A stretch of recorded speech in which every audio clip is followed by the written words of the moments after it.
জাতিসংঘের ৭৯তম সাধারণ পরিষদ অধিবেশনে যোগ দিতে আজ ঢাকা ছাড়বেন প্রধান উপদেষ্টা ডক্টর মোহাম্মদ ইউনূস। সেখানে বিশ্ব নেতাদের সঙ্গে বৈঠক হবে তার। এর মধ্যে যুক্তরাষ্ট্রের প্রেসিডেন্ট জো বাইডেনের সঙ্গেও বৈঠক করবেন তিনি। নিউ ইয়র্কের এই বৈঠকে ভারত ও বাংলাদেশ বিভিন্ন সংস্কার কর্মকাণ্ডে সহায়তার বিষয়টি গুরুত্বের সঙ্গে আলোচনার সম্ভাবনা আছে। এছাড়া দুই দেশের মধ্যে রাজনৈতিক সম্পর্ক বৃদ্ধি, মিয়ানমারের সহিংসতার কারণে রোহিঙ্গা ঢল যেন আর না হয় সে বিষয়টিও গুরুত্ব পাবে বলে জানা গেছে। মার্কিন শীর্ষ নেতৃত্বের সঙ্গে বৈঠকটিকে অত্যন্ত গুরুত্ব দিচ্ছে অন্তর্বর্তীকালীন সরকার। বিভিন্ন ধরনের সংস্কার ও অর্থনৈতিক সহযোগিতার বিষয়টি এগিয়ে নিয়ে যাওয়ার জন্য প্রধান উপদেষ্টা আলোচনা করবেন। এ বিষয়ে পররাষ্ট্র সচিব মোহাম্মদ জসিমউদ্দিন বলেন, এই বৈঠকের বার্তা হচ্ছে দ্বিপক্ষীয় সম্পর্ককে গুরুত্ব দেয় দুই দেশ। বাংলাদেশের বর্তমান পরিস্থিতি যুক্তরাষ্ট্রকে বোঝানোর জন্য এটি একটি সুযোগ। অন্তর্বর্তীকালীন সরকারের দায়িত্ব গ্রহণের প্রেক্ষাপট এবং সরকার গৃহীত বিভিন্ন খাতে সংস্কার পদক্ষেপগুলো নিয়েও আলোচনা করতে পারবেন প্রধান উপদেষ্টা। পাহাড়ি ও বাঙালি সংঘাতের পর খাগড়াছড়ি ও রাঙামাটিতে পরিস্থিতি ধীরে ধীরে শান্ত হয়ে আসছে। খাগড়াছড়ির পর রোববার রাঙামাটিতে ১৪৪ ধারা প্রত্যাহার করা হয়েছে। খাগড়াছড়ি ও রাঙামাটিতে দুইজন নিহতের ঘটনায় পরিবারের পক্ষ থেকে মামলা দায়ের করা হয়েছে। এদিকে খাগড়াছড়ি, রাঙামাটি ও বান্দরবানে ৭২ ঘণ্টা সড়ক ও নৌপথ অবরোধের শেষ দিন চলছে আজ। অবরোধে সাজেকে আটকা পড়েছে বহু পর্যটক। প্রশাসনের আশ্বাসে রাঙামাটিতে ডাকা পরিবহন ধর্মঘট ৩৬ ঘণ্টা পর গতকাল প্রত্যাহার করে নিয়েছে শ্রমিকেরা। অবরোধে এসব জেলা থেকে দূরপাল্লার যানবাহন চলাচল বন্ধ রয়েছে। শনিবার সকাল ৬টা থেকে সিএইচটি ব্লকেড নামে এই অবরোধ শুরু হয়। এর আগের দিন বিক্ষুব্ধ জুম ছাত্র জনতার ব্যানারে কর্মসূচির ডাক দেওয়া হয়। শহরের মোড়ে মোড়ে আইনশৃঙ্খলা বাহিনীর টহল জোরদার করা হয়েছে। পরিস্থিতি উন্নতি হওয়ায় খাগড়াছড়ির পর রাঙামাটিতে ১৪৪ ধারা প্রত্যাহার করা হয়েছে। ওদিকে বান্দরবানে অবরোধের কোনো প্রভাব নেই। সম্প্রতি পাহাড়ি ও বাঙালিদের দুপক্ষের সংঘর্ষের ঘটনায় রাঙামাটি ও খাগড়াছড়িতে ৪ জন নিহত হয়। এ ঘটনায় আহত হন অন্তত ৭২ জন। এছাড়া সংঘর্ষের সময় পুড়িয়ে দেওয়া হয় অর্ধশতাধিক বাড়িঘর ও দোকানপাট।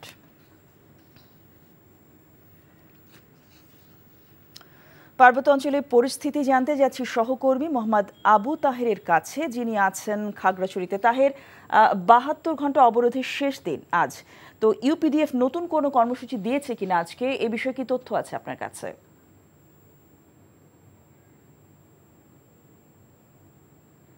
জসিন্তা, আপনাকে জানিয়ে রাখি আজকে যে ৭২ ঘন্টা অবরোধ দিয়েছিল তার শেষ দিন।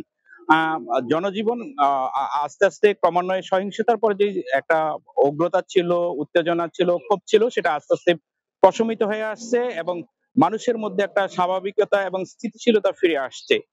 আজকে খাগড়াছড়ি এই যে ঘটনার পরে আজকে হলো খাগড়াছড়ির প্রথম প্রধান হাটবার। এই হাটবারে আমরা ঘুরে দেখেছি বিভিন্ন স্থান থেকে পাহাড়ি লোকজন তাদের উৎপাদিত পণ্য সামগ্রী পায়ে হেঁটে বাজারে নিয়ে আসছেন। সেখানে পাহাড়ি বাঙালি ক্রেতারা এই পণ্য সামগ্রী ক্রয় করতে আমরা দেখেছি। আর যদি বলি শিক্ষা প্রতিষ্ঠানগুলো গতকাল বন্ধ থাকলেও আজকে শিক্ষা প্রতিষ্ঠানগুলো খোলা হয়েছে, তবে উপস্থিতি কিছুটা কম আছে। আর যে আঞ্চলিক সংগঠন ইউপিডিএফ নতুন করে এখনো আমাদের কাছে কোনো কর্মসূচির কথা আমরা জানতে পারিনি। একটু আভাস পেয়েছি বিকেল নাগাদ তারা হয়তো নতুন তাদের কোনো কর্মসূচি দিতে পারেন, এরকম একটা আভাস পাওয়া গেছে।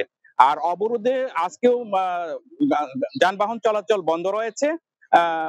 মানুষ সিএনজি এবং টমটম মোটর সাইকেলে চলাচল করছেন।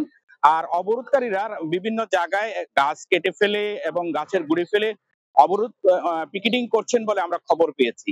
এই ছিল আমার কাছে সর্বশেষ, জসিন্তিয়া। জানছিলাম ৩ পার্বত্য জেলার অবরোধ কর্মসূচির খবর। আশুলিয়া শিল্পাঞ্চলে ৫২টি তৈরি পোশাক কারখানা নির্দিষ্টকালের জন্য বন্ধ ঘোষণা করা হয়েছে। রোববার অনির্দিষ্টকালের জন্য বন্ধ ২২টি কারখানা থেকে সোমবার এক ধাক্কায় ৫২টি কারখানা বন্ধ ঘোষণা করায় বিদেশি ক্রেতাদের কার্যাদেশ হারানোর পাশাপাশি রপ্তানি বাজারে বড় ধরনের প্রভাব তৈরির আশঙ্কা পোশাক মালিকদের। বিষয়টি নিশ্চিত করে হামিম গ্রুপ অব ইন্ডাস্ট্রিজের ব্যবস্থাপনা পরিচালক এফবিসিসিআইর সাবেক সভাপতি একে আজাদ জানান, চলমান সহিংসতা ও অস্থিতিশীল পরিস্থিতি বিবেচনায় সার্বিক নিরাপত্তার স্বার্থেই এমন সিদ্ধান্ত নেওয়া হয়েছে। জাতিসংঘ সাধারণ পরিষদের ৭৯তম অধিবেশনে যোগ দিতে মার্কিন যুক্তরাষ্ট্রের নিউ ইয়র্কের উদ্দেশ্যে ঢাকা ত্যাগ করেছেন অন্তর্বর্তীকালীন সরকারের প্রধান উপদেষ্টা অধ্যাপক ডক্টর মোহাম্মদ ইউনূস। আজ ভোর 5টায় কাতার এয়ারওয়েজের নিয়মিত ফ্লাইটে তিনি হজরত শাহজালাল আন্তর্জাতিক বিমানবন্দর ত্যাগ করেন। নিউ ইয়র্ক স্থানীয় সময় সোমবার রাত 10:30টায় নিউ ইয়র্কের জন এফ কেনেডি আন্তর্জাতিক বিমানবন্দরে ডক্টর ইউনূসের অবতরণ করার কথা রয়েছে। মঙ্গলবার ডক্টর ইউনূস মার্কিন প্রেসিডেন্ট জো বাইডেনের সাথে দ্বিপাক্ষিক বৈঠক করবেন। এছাড়া আগামী 27 সেপ্টেম্বর প্রধান উপদেষ্টা জাতিসংঘের সাধারণ পরিষদের অধিবেশনে ভাষণ দেবেন। পাশাপাশি তিনি মালদ্বীপের প্রেসিডেন্ট এবং নেদারল্যান্ডস, নেপাল ও পাকিস্তানের প্রধানমন্ত্রী এবং জাতিসংঘ মহাসচিবের সাথে বৈঠক করবেন। রাজধানী সহ সারা দেশে আবারও বেড়েছে ডেঙ্গুর প্রকোপ। প্রতিদিনই ডেঙ্গুতে আক্রান্ত হয়ে হাসপাতালগুলোতে ভর্তি হচ্ছেন রোগী। গত দুদিনে ডেঙ্গু আক্রান্ত হয়ে মারা গেছেন বেশ কজন।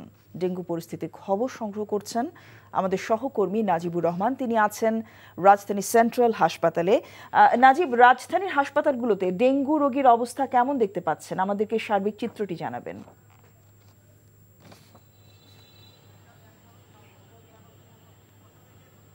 জসিন্তা, বর্ষার মাঝামাঝি সময়ে কিন্তু ডেঙ্গু পরিস্থিতি আবারও জেঁকে বসেছে পুরো দেশ জুড়ে। বিশেষ করে যদি আপনাকে একটু জানাই যে ঢাকা বিভাগের অবস্থা, সেখানে কিন্তু প্রতিদিনই প্রায় 400 থেকে 500 মানুষ ডেঙ্গুতে আক্রান্ত হচ্ছেন। গতকালকের পরিসংখ্যানটি স্বাস্থ্য অধিদপ্তর যেটি জানিয়েছে 926 জন কিন্তু ডেঙ্গুতে আক্রান্ত হয়েছেন এবং তার বেশিরভাগই হাসপাতালে ভর্তি হতে হয়েছেন। এবং গতকাল প্রায় 6 জন মানুষের মৃত্যুর খবর কিন্তু আমরা জেনেছি স্বাস্থ্য অধিদপ্তর থেকে। এবং যদি আপনাদেরকে আরও কিছু পরিসংখ্যান বলি, ঢাকা সিটিতেই অর্থাৎ ঢাকা উত্তর এবং দক্ষিণ এলাকায় কিন্তু প্রায় 300 জনের অধিক মানুষ ডেঙ্গুতে আক্রান্ত হয়েছেন এবং 4 জন মানুষের মৃত্যু হয়েছে।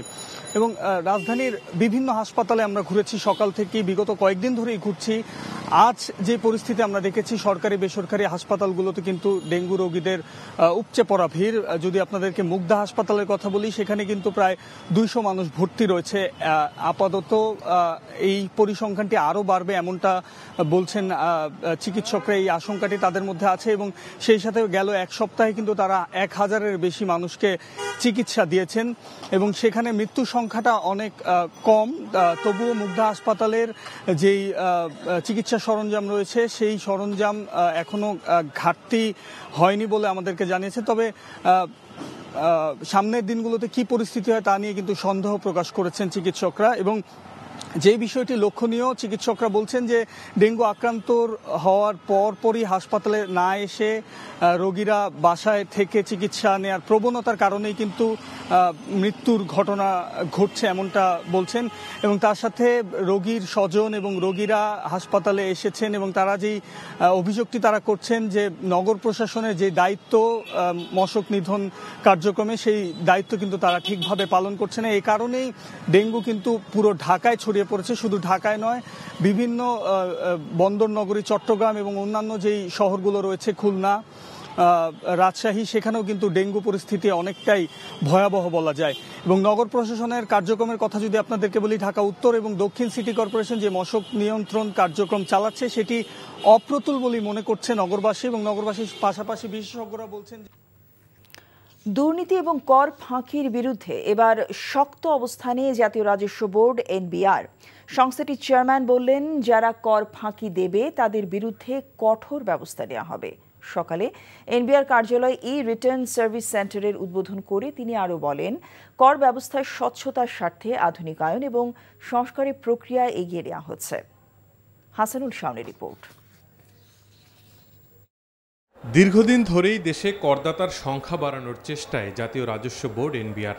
অন্যদিকে ব্যক্তি ও কোম্পানি পর্যায়ে কর ফাঁকি রোধেও তৎপর থাকতে হচ্ছে সংস্থাটিকে। রিটার্ন সার্ভিস সেন্টারের উদ্বোধন শেষে এনবিআর চেয়ারম্যান বললেন, যে কোনো ধরনের কর ফাঁকির বিরুদ্ধে এবার কঠোর ব্যবস্থা নেওয়া হবে।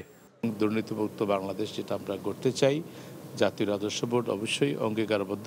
যারা কর ফাঁকি দিয়েছে তাদের এই কর ফাঁকিটা আমরা ট্রেস করব, আইনানুগ কার্যক্রম গ্রহণ করব এবং গভর্নমেন্ট এক্সচেকারে এই রেভিনিউটা আমরা নিয়ে আসবো। এটাই তো আমাদের কাজ, রেভিনিউ অ্যাডমিনিস্ট্রেশনের মূল কাজই এটা।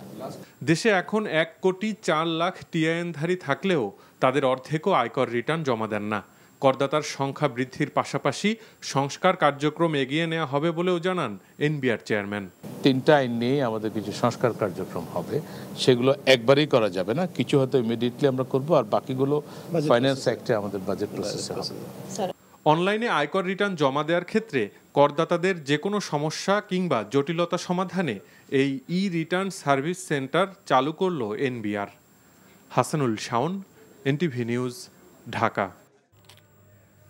প্রেস ক্লাবের সামনে মানববন্ধন করছেন পাহাড়ি ছাত্র সংগঠনের নেতাকর্মীরা। সেখানে আছেন আমাদের সহকর্মী নূর হোসেন, সরাসরি যাচ্ছি তার কাছে। নূর, মানববন্ধনে যে ছাত্র সংগঠন যারা আছেন, পাহাড়ি ছাত্র সংগঠন, তাদের মূল দাবিটি কি? আপনি তো প্রেস ক্লাবে আছেন, আপনার কাছে কি তথ্য আছে?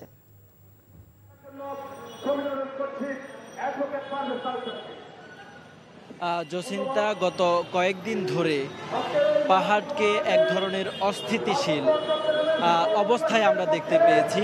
এই অস্থিতিশীল অবস্থার যেটি সৃষ্টি হয়েছে, এর নেপথ্যে কারা আছে, কারা পাহাড়ে বসবাসরত বাঙালি জনগোষ্ঠীর ওপর হামলা চালিয়েছে, সেই হামলাকারীদেরকে চিহ্নিত করে দ্রুত বিচারের আওতায় আনার দাবিতে আজকে প্রেস ক্লাবে পাহাড়ে বসবাসরত বাঙালি জনগোষ্ঠীরা একটি বিক্ষোভ মিছিল সমাবেশ করছে এবং এখান থেকে তারা তাদের যে দাবি দাওয়াগুলো আছে সেই দাবি দাওয়াগুলো জানাচ্ছেন। তারা বলছেন সুপরিকল্পিতভাবে কিছু সন্ত্রাসী গোষ্ঠী পাহাড়কে অস্থিতিশীল করে একটি বৃহত্তর ষড়যন্ত্র এবং সেই ষড়যন্ত্রকে বাস্তবায়ন করার একটি অপচেষ্টা চালানো হচ্ছে এবং চালিয়ে যাচ্ছে, এবং সেটির অংশ হিসেবে জানা রাষ্ট্রীয়ভাবে এবং আন্তর্জাতিক গোষ্ঠী সেই ষড়যন্ত্রের ফাঁদে পড়ছে বলে তারা আজকের যে বিক্ষোভ মিছিল ও সমাবেশটি এখানে করছেন সেখান থেকে তারা দাবি করছেন এবং তারা অভিযোগ করছেন গত বুধবার রাতে আসলে পাহাড়ে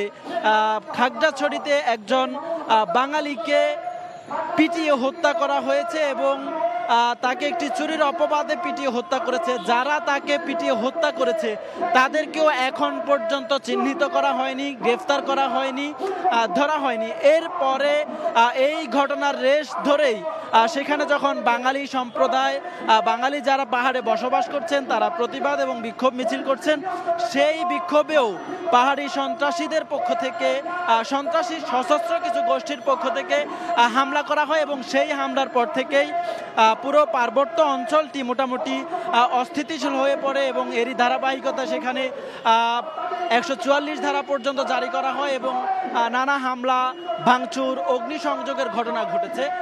এখানকার আজকে বাঙালি জনগোষ্ঠী পাহাড়ে যারা বসবাস করছেন তাদের এই বিক্ষোভ থেকে তারা দাবি করছেন এই সবগুলো ঘটনায় যারা দোষী, যে সমস্ত সন্ত্রাসী সশস্ত্র গোষ্ঠীগুলোর দায় রয়েছে তাদের সবাইকে চিহ্নিত করতে হবে এবং চিহ্নিত করে বিচারের আওতায় আনতে হবে। যারা পাহাড়কে নিয়ে ষড়যন্ত্র করছে তারা এই জায়গায় আজকের এই সমাবেশ থেকে বাঙালিরা যারা পাহাড়ে বসবাস করছেন তারা হুঁশিয়ার করছেন কোনো অবস্থাতেই পাহাড়কে অস্থিতিশীল করে কোনো ধরনের ষড়যন্ত্র তারা বাস্তবায়িত হতে দেবেন না এবং 3 পার্বত্য জেলা বাংলাদেশের অংশ, বাংলাদেশের সার্বভৌমত্বে কোনো ধরনের আঘাত যদি কেউ করতে চায় সেটিও তারা রুখে দেবেন বলে এখান থেকে তারা জানাচ্ছেন।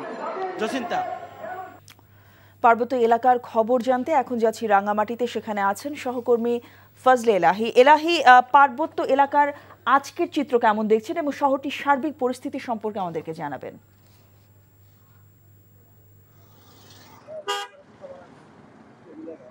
জসিন্তা, রাঙামাটি অনেক স্বাভাবিক। 3 দিন পর এখানকার জীবনযাপন, এখানকার চলাফেরা সবকিছুই স্বাভাবিক হয়ে এসেছে। পরিবহন, বাস ছাড়ছে, এখনো লঞ্চ চলাচল শুরু হয়নি উপজেলাগুলোর সাথে। রাঙামাটি চট্টগ্রাম, রাঙামাটি ঢাকা বাস ছাড়ছে, কিন্তু রাঙামাটি বান্দরবান এবং রাঙামাটি খাগড়াছড়ি সড়কে সিএসটি ব্লকেডের কারণে বাস চলাচল স্বাভাবিক হয়নি। অন্যদিকে সাজেকে প্রায় 1400 পর্যটক আটকে আছে, যারা সিএসটি ব্লকেডের কারণে তারা ফিরতে পারছেন না। সেখানে খাবার, পানি সহ অন্যান্য নিত্য প্রয়োজনীয় দ্রব্যাদিও স্টক ফুরিয়ে আসছে। যদিও সাজেকের রিসোর্ট মালিকরা তারা জানিয়ে দিয়েছেন যে ন্যূনতম খরচ নিয়ে তারা তাদের অতিথিদেরকে তারা রাখছেন। এবং সাজেক থেকে আজকে কয়েকজন টুরিস্ট বেসরকারি হেলিকপ্টারে করে তারা ফিরে গেছেন ঢাকাতে। আজকে ব্লকেট শেষ হওয়ার কথা, আজকে যদি ব্লকেট শেষ হয় আগামীকাল সকালে তারা ফিরে যেতে পারবে বলে স্থানীয় প্রশাসন আমাদেরকে জানিয়েছেন। কিশোরগঞ্জে আজ গণসমাবেশ করবে বিএনপি। জেলা বিএনপি আয়োজিত এই সমাবেশে লন্ডন থেকে ভার্চুয়ালি যুক্ত হয়ে বক্তব্য রাখবেন দলের ভারপ্রাপ্ত চেয়ারম্যান তারেক রহমান। কিশোরগঞ্জে পুরাতন জেলা স্টেডিয়ামে এই সমাবেশ অনুষ্ঠিত হবে। স্বৈরাচার শেখ হাসিনা পতনের আন্দোলনে শহীদ এবং ক্ষতিগ্রস্ত পরিবারকে সহযোগিতাও করা হবে সমাবেশ থেকে। বিএনপি স্থায়ী কমিটির সদস্য নজরুল ইসলাম খান বিশেষ অতিথি হিসেবে থাকবেন সেখানে। ইতোমধ্যে জনসভার সার্বিক প্রস্তুতি সম্পন্ন করেছে জেলা বিএনপি। ব্যাপক লোক সমাগম হবে বলে প্রত্যাশা করছেন স্থানীয় নেতারা। 5ই অগাস্টে পালা বদলের পর বেশ কয়েকটি জেলার সমাবেশে বক্তব্য রাখেন তারেক রহমান। এসব জনসভা থেকে প্রয়োজনীয় সংস্কার কাজ শেষ করে নির্বাচনের রোডম্যাপ ঘোষণার দাবি জানান তিনি। একই সাথে দলের নেতাকর্মীদের জনগণের মন জয় করতে কাজ করার নির্দেশনা দেন তিনি। এনটিভি চেয়ারম্যান মোহাম্মদ মোসাদ্দেক আলী বলেছেন, সামাজিক, রাজনৈতিক ও অর্থনৈতিকভাবে পর্যদস্ত বাংলাদেশকে এগিয়ে নিতে সবাইকে একসাথে কাজ করতে হবে। ডক্টর মোহাম্মদ ইউনূস সরকারের জনকল্যাণমূলক কাজে সবাইকে সহযোগিতা করতেও তিনি আহ্বান জানিয়েছেন। রোববার নিউ ইয়র্কের জ্যাকসন হাইটে পার্টি হাউসে এনটিভি পরিবারের আয়োজনে নিউ ইয়র্কে কর্মরত এবং জাতিসংঘের অধিবেশন সামনে রেখে যাওয়া সাংবাদিকদের সাথে মতবিনিময়কালে প্রধান অতিথির দেয়া বক্তব্যে এনটিভি চেয়ারম্যান মোহাম্মদ মোসাদ্দেক আলী এসব কথা বলেন। সাংবাদিক ফরিদ আলমের সঞ্চালনায় সভায় উপস্থিত ছিলেন ব্যবসায়ী লুৎফর রহমান বাদল, বাংলাদেশ ফেডারেল সাংবাদিক ইউনিয়নের মহাসচিব কাদের গনি চৌধুরী। স্বৈরাচার শেখ হাসিনা নিপীড়ন নির্যাতনের মুখে সাংবাদিকরা কিভাবে প্রাণ বাঁচাতে বিদেশে পালিয়েছিলেন তা নিয়েও সভায় কথা বলেন সাংবাদিকরা।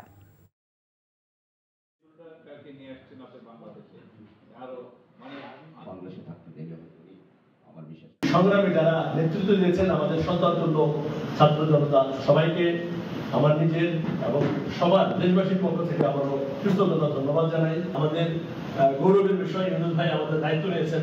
ওনার মতো একজন ব্যক্তিত্ব পাওয়াটাও ভাগ্যের বিষয়। তার নেতৃত্বে বাংলাদেশ এগিয়ে যাচ্ছে।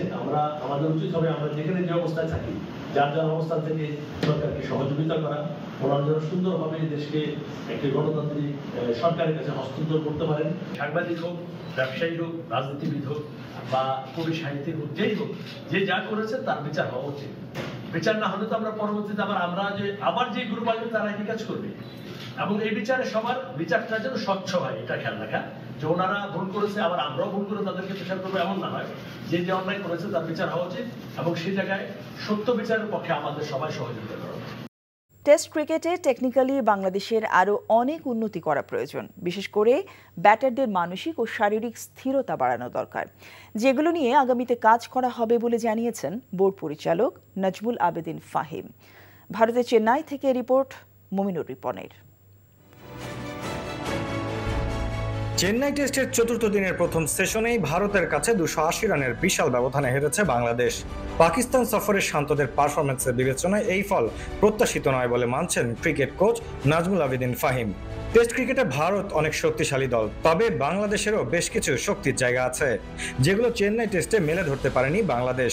বিশেষ করে 515 রানের লক্ষ্যে ব্যাটারদের আক্রমণাত্মক মনোভাব ভাবিয়ে তুলেছে বিসিবির এই পরিচালককে। ভারত অনেক শক্তিশালী একটা দল এবং ওদের তুলনায় আমরা যথেষ্ট পিছিয়ে আছি এই টেস্ট ম্যাচে, সেটাও বোঝা গেছে যে হ্যাঁ কিছু কিছু এরিয়া আছে আমাদের শক্তি জায়গা আছে, বাট ওভারঅল ভারত ডেফিনেটলি অনেক শক্তিশালী আর দল। তারপর আমি বলবো যে কিছু কিছু সময় আছে সেখানে আমরা যদি আমাদের খেলাটাকে ধরে রাখতে পারতাম। প্রথম দিনেই তৃতীয় সেশনে উইকেট পড়েনি ঠিক আছে, কিন্তু যে পরিমাণ রান আমরা দিয়েছি সেটা আমাদেরকে অনেক বেশি পিছিয়ে দিয়েছে। এরপরও যখন আমরা ব্যাটিং করার সুযোগ পেয়েছি আমার মনে হয় আরেকটু অ্যাপ্লাই করতে পারতাম, তাতে একটা রেজিস্ট্যান্স তৈরি হতে পারত, বাট সেটা আমরা করতে পারিনি। চেন্নাই টেস্টের হতাশা কাটিয়ে এবার দলকে কানপুর টেস্টের জন্য প্রস্তুত হতে হবে। এই টেস্টের অভিজ্ঞতা সেখানে কতটুকু কাজে লাগাতে পারে শান্তর দল, সেটাই এখন দেখতে চান এই ক্রিকেট বিশ্লেষক। প্রথম টেস্টে বোধহয় কিছুটা অভিজ্ঞতা অর্জন করলে বলবো আমি এরকম দলের বিরুদ্ধে ওদের ঘরের মাটিতে খেলার। তবে আমি আশা করবো দ্বিতীয় টেস্টে আমরা আরেকটু বেটার খেলবো, কারণ এইটার অভিজ্ঞতাটা আমি চাইবো, সেটা দেখতে চাইবো, ইতিবাচক কিছু দেখতে চাইবো দ্বিতীয় টেস্টে। আগামী 27 সেপ্টেম্বর কানপুরে সিরিজের দ্বিতীয় টেস্টে মুখোমুখি হবে এই দু দল। গত এক যুগে নিজেদের মাটিতে টেস্ট সিরিজে হারেনি ভারত। তাদের বিপক্ষে বাংলাদেশের জয় পাওয়াটা এমনকি ড্র করাটাও কঠিন। তবে 5 সেশন আগেই চেন্নাই টেস্ট পরাজয়ের জন্য ক্রিকেটারদের টেকনিক্যালি, মানসিক এবং শারীরিক ঘাটতি দেখছেন ক্রিকেট কোচ, বিশ্লেষক ও বোর্ড পরিচালক নাজমুল আবেদিন ফাহিম।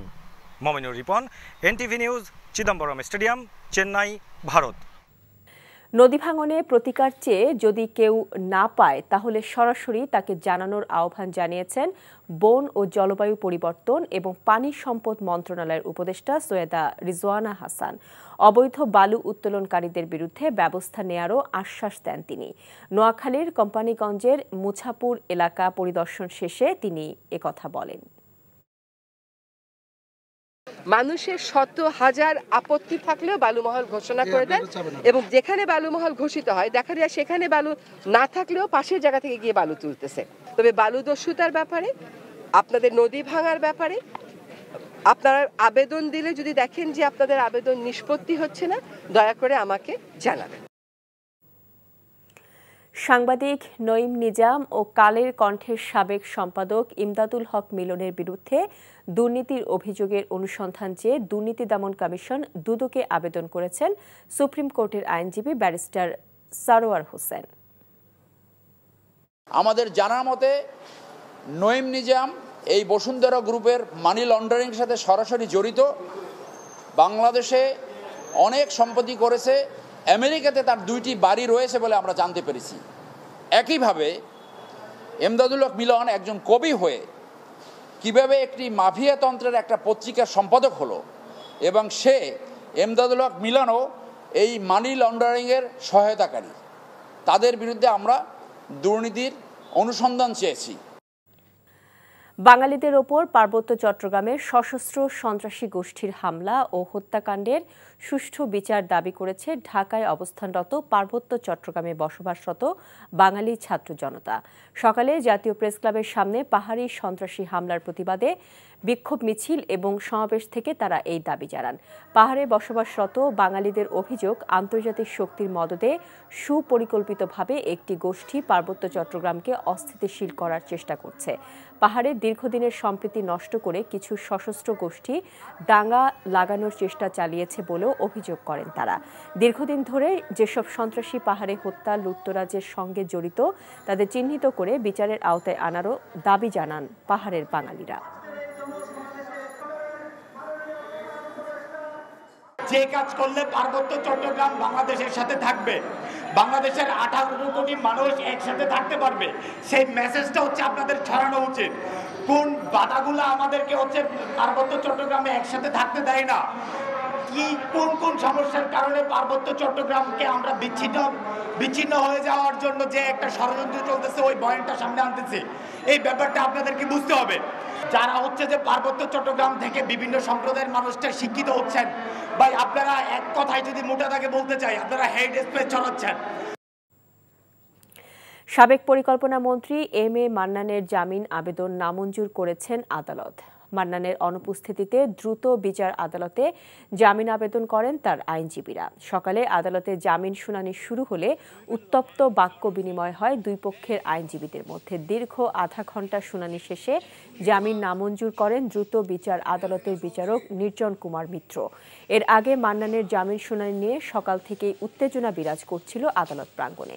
বিচারের দাবিতে বিক্ষোভ মিছিল এবং অবস্থান নেয় শিক্ষার্থীরা। সেনাবাহিনী এবং পুলিশ মোতায়েন করে বাড়ানো হয় আদালতের নিরাপত্তা।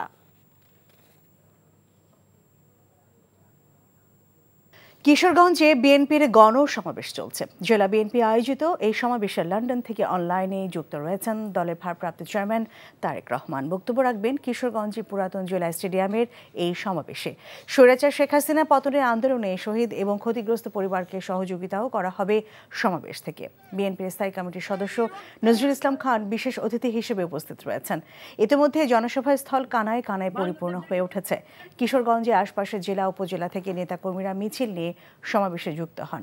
বিএনপির সিনিয়র নেতারা বক্তব্যে দেশের আন্দোলন সংগ্রামে ছাত্র জনতার প্রাণ বিসর্জনের প্রতি গভীর শ্রদ্ধা ও সমবেদনা জানিয়ে বলেন, অবিলম্বে দেশের জরুরি সংস্কার সম্পন্ন করে জনগণের ভোটের মাধ্যমে দেশে গণতান্ত্রিক সরকার ব্যবস্থা ফিরিয়ে আনতে হবে। তারা বলেন, উন্নয়ন যেমন গণতন্ত্রের বিকল্প নয়, তেমনি সংস্কারও গণতন্ত্রের বিকল্প নয়। তাই দ্রুততম সময়ের মধ্যে একটি নির্বাচনের ব্যবস্থা করতে অন্তর্বর্তী সরকারের প্রতি আহ্বান জানান বক্তারা। 5ই আগস্টের পালাবদলের পর বেশ কয়েকটি জেলার সমাবেশে বক্তব্য রাখেন তারেক রহমান। এসব জনসভা থেকে প্রয়োজনীয় সংস্কারের কাজ শেষ করে নির্বাচনের রোড ম্যাপ ঘোষণার দাবি জানান তিনি। একই সাথে দলের নেতাকর্মীদের জনগণের মন জয় করতে কাজ করার নির্দেশনা দেন তারেক রহমান। নিয়মিত মজুরি প্রদান, দৈনিক 500 টাকা মজুরি ও ভূমি অধিকার নিশ্চিত করা সহ নানান দাবিতে আন্দোলন শুরু করেছেন সিলেটের চা বাগানের শ্রমিকরা।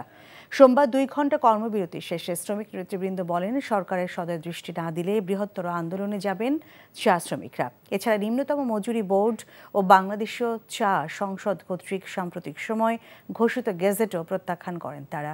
সিলেট থেকে আনিস রহমানের ক্যামেরায় আরও জানাচ্ছেন সজল ছত্রী। দিনভর হাড়ভাঙ্গা খাটুনির পর মজুরি মাত্র 170 টাকা। কষ্টে সৃষ্টে তাই জীবনযাপন করতে হয় সিলেটের চা শ্রমিকদের। তবে দ্রব্যমূল্যের ঊর্ধ্বগতির বাজারে বর্তমান মজুরি দিয়ে পরিবার পরিজন নিয়ে জীবনযাপন প্রায় অসম্ভব হয়ে পড়েছে। সাথে যুক্ত হয়েছে নিয়মিত মজুরি না পাওয়া। নিয়মিত মজুরি প্রদান, দৈনিক 500 টাকা মজুরি ও ভূমির অধিকার নিশ্চিত করা সহ নানান দাবিতে সোমবার দুপুরে সিলেটের প্রথম চা বাগান মালনীছড়া সহ বিভিন্ন চা বাগানে 2 ঘণ্টা কর্মবিরতি পালন করেন চা শ্রমিকরা। আমরা 500 টাকা মজুরি চাই, আমরা বাঁচার মতন বাঁচতে চাই। দেখো, আমরা চা শ্রমিক দীর্ঘদিন থেকে, আজকে 200 বছরের উপরে হচ্ছে, আমাদের পায়ের তলায় মাটি নাই। আমাদের যে মালিকরা 8.5 টাকা দিছে, কিন্তু 8.5 টাকা এটা তো মানানসই না। আমরা কি সারা জীবন মজুরি দাস হয়েই থাকবো? আমরা কি আর উপরে যেতে পারবো না? 170 টাকা একজন চা শ্রমিক কিভাবে চলবে? তার ফ্যামিলি কিভাবে চলাবে? সম্প্রতি চা শ্রমিকদের 8 টাকা 50 পয়সা মজুরি বৃদ্ধি করে গেজেট ঘোষণা করে নিম্নতম মজুরি বোর্ড ও বাংলাদেশ চা সংসদ। তবে ঘোষিত গেজেট প্রত্যাখ্যান করেছেন শ্রমিক নেতারা। তারা বলছেন, 150 বছরের বেশি সময় ধরে চা বাগান সৃজন ও চা শিল্পের উন্নয়নে নিরলস কাজ করে আসলেও চা শ্রমিকরা এখনও বঞ্চিত। আমাদের মূল দাবিটা হচ্ছে যে এই যে 8.5 টাকা 5% ইনক্রিমেন্টের 8.5 টাকার যে একতরফা শ্রমিকদের প্রতিনিধির অনুপস্থিতিতে মালিক এবং সরকারের একতরফা বাজেট চাপিয়ে দেওয়া যে গেজেট, এইটা আমরা বাতিল চাই। নতুন মজুরি বোর্ড গঠন করে বর্তমান বাজার দরের সাথে একটা পরিবার যাতে চলতে পারে, তার জন্য আমরা মিনিমাম 500 টাকা দাবি করছি। বর্তমানে দেশে রয়েছে 168টি চা বাগান, যার বেশিরভাগই সিলেট, মৌলভীবাজার ও হবিগঞ্জ জেলায়। সজল ছত্রী, এনটিভি নিউজ, সিলেট। রংধনু গ্রুপের পরিচালক মিজানুর রহমান মিজানকে 4টি মামলায় জিজ্ঞাসাবাদের জন্য 10 দিনের রিমান্ড মঞ্জুর করেছে আদালত। দুপুরে Narayanganj senior judicial magistrate Shamsur রহমানের আদালতে হাজির করে রিমান্ড আবেদন করলে আদালত 10 দিনের রিমান্ড মঞ্জুর করেন। বৈষম্য বিরোধী ছাত্র আন্দোলনের রূপগঞ্জের স্কুল ছাত্র রোমান হত্যা মামলায় 5 দিন, হত্যা চেষ্টা ও মারামারির 2টি মামলায় 2 দিন এবং একটি মামলায় 1 দিন সহ মোট 10 দিনের রিমান্ড দেয়া হয়। এর আগে গত 18 সেপ্টেম্বর 5 কোটি টাকা চাঁদা দাবির অভিযোগে রাজধানী খিলক্ষেত থানায় করা মামলায় মিজানকে 2 দিনের রিমান্ড মঞ্জুর করেন ঢাকার মেট্রোপলিটন ম্যাজিস্ট্রেট আদালত। স্বৈরাচারের পতন হয়েছে বলেই সকল বিপদ কেটে যায়নি, এখনও বিপদ রয়েছে উল্লেখ করে বিএনপির ভারপ্রাপ্ত চেয়ারম্যান তারেক রহমান বলেছেন, অর্থনৈতিক মুক্তির সংগ্রামেও জয় পেতে হবে। বিএনপি ক্ষমতায় গেলে গ্রাম পর্যায়ে প্রত্যেক পরিবারকে নিত্যপণ্য সহজলভ্য করতে ফ্যামিলি কার্ড দেওয়ার পরিকল্পনার কথা জানান তিনি। কিশোরগঞ্জে এক গণসমাবেশে তিনি বলেন, শহীদদের আত্মত্যাগকে স্মরণ করে সবাইকে যে কোনো মূল্যে ঐক্যবদ্ধ থাকতে হবে। হাসান মাহমুদের রিপোর্ট। প্রায় 10 বছরের ব্যবধানে কিশোরগঞ্জে কোনো সমাবেশে তারেক রহমানের যুক্ত হবার খবরে কানায় কানায় পরিপূর্ণ পুরাতন জেলা স্টেডিয়ামের মাঠ। ছাত্র জনতার অভ্যুত্থানে নিহতদের পরিবার ও আহতদের মাঝে দেয়া হয় সহযোগিতা। পরে সমবেত জনতার উদ্দেশ্যে দেয়া বক্তব্যে তারেক রহমান বললেন, স্বৈরাচারের প্রেতাত্মারা এখনো রয়ে গেছে, তাই সতর্ক হতে হবে। স্বৈরাচারের কিছু প্রেতাত্মারা কিন্তু এখনো দেশে রয়ে গিয়েছে। স্বৈরাচারের পতন হয়েছে বলেই সকল বিপদ কেটে যায়নি, এখনো সামনে বিপদ আছে। এমন কোন পরিস্থিতির উদ্ভব যেন না হয় যাতে করে কোন ষড়যন্ত্র করার সুযোগ পায়। বাংলাদেশের মানুষের কাছে জবাবদিহিমূলক একটি সরকার যারা বাধ্য থাকবে জনগণের কাছে, এবং সেজন্যই সেই অধিকার প্রতিষ্ঠিত করতে হবে ভোটের মাধ্যমে, এবং সেই অধিকার প্রতিষ্ঠিত করতে হবে জনগণের মাঝ থেকে। জনগণের জন্য সেই অধিকারকে প্রতিষ্ঠিত করতে হবে যে কোনো মূল্যে। কিশোরগঞ্জের কৃষি ও মৎস্য সম্ভাবনাকে কাজে লাগানোর কথা উল্লেখ করে তারেক রহমান জনগণের ভোটে ক্ষমতায় গেলে জনগণের জন্যই তার একটি পরিকল্পনার কথা তুলে ধরেন। আমরা রাষ্ট্রের পক্ষ থেকে একটি ফ্যামিলি কার্ড দিব। গ্রাম থেকে শুরু করে থানা জেলা পর্যায় পর্যন্ত একটি পরিবারের মাসিক যে প্রয়োজনীয় খাদ্যদ্রব্য যেগুলো প্রয়োজন, তার মধ্যে কিছু সংখ্যক খাদ্যদ্রব্যের একটি নির্দিষ্ট পরিমাণ সহযোগিতা করার জন্য, যাতে করে প্রত্যেকটি পরিবার মাস শেষে রাষ্ট্রের এই সহযোগিতা পেলে কিছুটা হলেও তাদের স্বস্তি বোধ হয়। শহীদদের আত্মত্যাগকে শ্রদ্ধা জানিয়ে সবাইকে তা ধরে রাখতে ঐক্যবদ্ধ থাকার আহ্বান জানান তারেক রহমান। বলেন, জয় পেতে হবে অর্থনৈতিক মুক্তিরও। রাজনৈতিক ক্ষমতা অর্জন, রাজনৈতিক অধিকার প্রতিষ্ঠা, পাশাপাশি আমাদেরকে বাংলাদেশের মানুষের অর্থনৈতিক মুক্তির সংগ্রামেও জয় যুক্ত হতে হবে। বেগম খালেদা জিয়ার মতো তারও বাংলাদেশ ছাড়া কোনো ঠিকানা নেই বলে উল্লেখ করেন বিএনপির ভারপ্রাপ্ত চেয়ারম্যান। সমাবেশে বক্তব্য রাখেন স্থানীয় ও প্রান্তিক নেতারাও। Hasan Mahmud, NTV news, Dhaka. আইন উপদেষ্টা ডক্টর আসিফ নজরুল বলেছেন, কোনো প্রতিহিংসা নয়, জুলাই অগস্টের হত্যাকাণ্ড ও মানবতা বিরোধী অপরাধের বিচার নিশ্চিত করতেই আন্তর্জাতিক অপরাধ ট্রাইব্যুনাল আইন সংশোধন ও ট্রাইব্যুনাল পুনর্গঠন করা হচ্ছে। বিচার প্রশাসন প্রশিক্ষণ ইনস্টিটিউটে অনুষ্ঠিত ট্রাইব্যুনাল আইন সংশোধনে আইন মন্ত্রণালয় 8টি খসড়া প্রস্তাবনা উপস্থাপন করে, যার উপর বক্তারা তাদের মতামত তুলে ধরেন। হাসান জাভেদের রিপোর্ট। আন্তর্জাতিক অপরাধ ট্রাইব্যুনাল আইনকে সময়োপযোগী করতে এই মতবিনিময় সভার আয়োজন করে আইন মন্ত্রণালয়।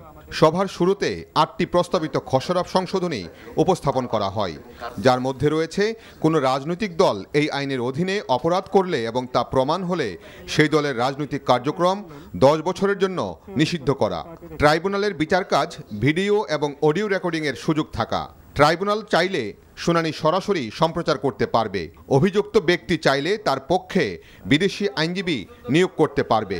পরে এসব প্রস্তাবনার উপর মত দেন বক্তারা।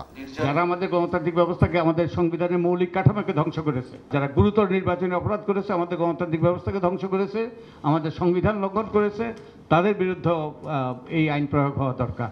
আন্তর্জাতিক অপরাধ ট্রাইব্যুনাল আইনের কিছু সীমাবদ্ধতার কথাও তুলে ধরেন কেউ কেউ।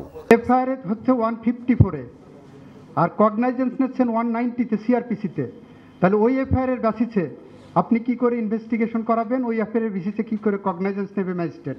আইদার 23 আপনি অ্যামেন্ডমেন্ট করবেন, অথবা 8, 7, 8, 9, 10 এই কয়টা জায়গায় অ্যামেন্ডমেন্ট করতে হবে।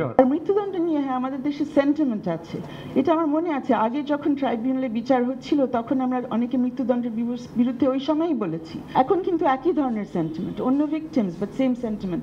সো আই থিঙ্ক যখন আপনারা আইন তৈরি করবেন, সেন্টিমেন্টের কাছে কিন্তু কাবু হওয়া যাবে না। সবশেষে আইন উপদেষ্টা বলেন, প্রসিকিউশন এবং তদন্ত সংস্থা পুনর্গঠন করা হয়েছে, শীঘ্রই ট্রাইব্যুনালে বিচারপতি নিয়োগ দেওয়া হবে। আমরা এখানে কোনো প্রতিশোধ চাওয়া, কোনো প্রতিহিংসা এটা না, আমরা সুবিচার চাই। এটার প্রতিফলন আপনারা আমাদের বিচার কার্যের মধ্যে দিয়ে দেখবেন। আমরা সর্বোচ্চভাবে চেষ্টা করব শুধুমাত্র আগের যে ইন্টারন্যাশনাল ক্রাইম ট্রাইব্যুনাল একটা বিচার যে আছে, সেটার চেয়ে তো অবশ্যই অনেক গুণ ভালো, নিরপেক্ষ, গ্রহণযোগ্য বিচার হবে। এই খসড়া প্রস্তাবনাই শেষ নয়, সব পক্ষের মতামত নিয়ে আইনটি সংশোধন করা হবে বলেও জানান আইন উপদেষ্টা। Hasan Javed, NTV news, Dhaka. গণমাধ্যম সংস্কারে আগামী সপ্তাহে কমিশন গঠন হতে পারে বলে জানিয়েছেন তথ্য ও সম্প্রচার মন্ত্রণালয়ের উপদেষ্টা নাহিদ ইসলাম। আজ রাজধানীর চলচ্চিত্র ও প্রকাশনা অধিদপ্তরের উদ্যোগে সংবাদপত্রের অংশীজনদের সাথে আলোচনা অনুষ্ঠানে তিনি এই মন্তব্য করেন। এ সময় উপদেষ্টা বলেন, গণমাধ্যমের স্বাধীনতার নামে ফ্যাসিস্টদের উদ্দেশ্য হাসিল করা যাবে না। জুলাই গণ অভ্যুত্থানে ফ্যাসিবাদের পক্ষে যারা কাজ করেছেন, তিনি সাংবাদিক বা কবি হলেও বিচারের আওতায় আনা হবে। তবে কেউ যেন হয়রানির শিকার না হয় তা নিশ্চিত করা হবে বলেও জানান তিনি। বলেন, আলোচনার মাধ্যমে গণমাধ্যমের স্বাধীনতা জারি রাখা হবে।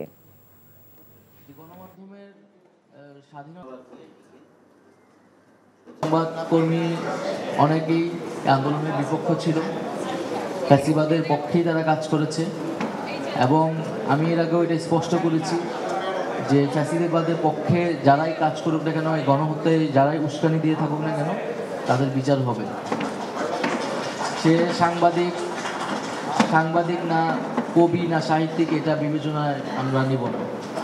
আবার একই সাথে কোনো সাংবাদিক বা যে কেউ তার সাথে যদি ইনজাস্টিস করা হয়, তার প্রতি যদি অবিচার করা হয়, সেই বিষয়টিও আমরা দেখব। ন্যূনতম মজুরি বাড়ানো সহ বিভিন্ন দাবিতে আশুলিয়া ও গাজীপুরে বিক্ষোভ করেছেন গার্মেন্টস শ্রমিকরা। এতে মহাসড়কে ব্যাপক যানজটে দুর্ভোগে পড়েন যাত্রীরা। উদ্ভূত পরিস্থিতিতে মালিকপক্ষ অনির্দিষ্টকালের জন্য বন্ধ করে দিয়েছে আরও কয়েকটি কারখানা। এ নিয়ে অর্ধশতাধিক কারখানা বন্ধ করা হলো। বকেয়া বেতন পরিশোধ, ন্যূনতম মজুরি বাড়ানোর দাবি সহ বিভিন্ন দাবিতে সকাল থেকেই অশান্ত হয়ে ওঠে শিল্পাঞ্চল আশুলিয়া। 2 মাসের বকেয়া বেতনের দাবিতে নরসিংহপুর এলাকায় জেনারেশন নেক্সট গার্মেন্টসের শ্রমিকরা সড়ক অবরোধ করে বিক্ষোভ করেন। পরে সেনা ও পুলিশ সদস্যরা ক্ষুব্ধ শ্রমিকদের সরিয়ে দেন। শ্রমিকদের অভিযোগ, 2 মাসের বকেয়া বেতন 15 সেপ্টেম্বরের মধ্যে দেবার কথা থাকলেও কর্তৃপক্ষ তা দেয়নি। উদ্ভূত পরিস্থিতিতে জিরাবো, নরসিংহপুর, জামগড়া এলাকায় বৃহৎ কয়েকটি পোশাক কারখানায় ফের অনির্দিষ্টকালের জন্য বন্ধ ঘোষণা করা হয়। এ নিয়ে অর্ধশতাধিক কারখানা বন্ধ ঘোষণা করা হলো। এছাড়া গাজীপুরের বাঘের বাজার এবং টঙ্গীর কয়েকটি স্থানে ঢাকা ময়মনসিংহ সড়ক অবরোধ করে বিক্ষোভ করেন শ্রমিকরা। যানজটে চরম ভোগান্তিতে পড়েন যাত্রীরা। এদিকে ভাঙচুর ও বিশৃঙ্খলা সৃষ্টির অভিযোগে কালিয়াকৈর থেকে 6 জনকে আটক করেছে আইনশৃঙ্খলা বাহিনী। নগদ নিবেদিত অর্থনীতির খবর। দেশের বাণিজ্যিক 9টি ব্যাংকের চলতি হিসেবের তারল্য ঘাটতি 18,000 কোটি টাকা ছাড়িয়েছে বলে জানিয়েছে বাংলাদেশ ব্যাংক। এই 9 ব্যাংক হলো Islami bank, Exim bank, National bank, First Security Islami bank, Social Islami bank, Union bank, Commerce bank, Padma bank ও আইসিবি ইসলামী ব্যাংক। সোমবার কেন্দ্রীয় ব্যাংক জানায়, এই 9টির মধ্যে National bank, First Security Islami bank, Social Islami bank, Union bank ও কমার্স ব্যাংক তারল্য সংকট কাটাতে গ্যারান্টি চুক্তি সম্পন্ন করেছে। এছাড়া চুক্তি করতে বাংলাদেশ ব্যাংকের কাছে আবেদন করেছে ইসলামী ব্যাংক ও এক্সিম ব্যাংক।